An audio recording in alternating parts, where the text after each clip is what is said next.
নয়া নির্দেশিকা জারি করল কেন্দ্র। এবার থেকে কাশির সিরাপ তথা কফ সিরাপ কিনতে গেলে অবশ্যই দেখাতে হবে প্রেসক্রিপশন। স্বাস্থ্য ও পরিবার কল্যাণ মন্ত্রকের তরফে এক বিজ্ঞপ্তি পেশ করে এই নির্দেশ দেওয়া হয়েছে।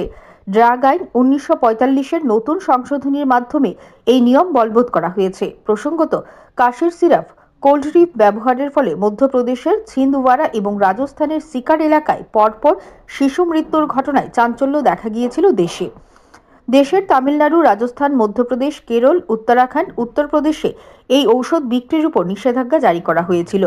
তামিলনাড়ু ড্রাগ কন্ট্রোল সোসাইটির একটি পরীক্ষায় ধরা পড়ে এই কাশির সিরাপে রয়েছে 48.6% ডাইথিলিন গ্লাইকল ও ইথিলিন গ্লাইকল নামের বিশেষ রসায়ন, যা শরীরের জন্য অত্যন্ত ক্ষতিকর।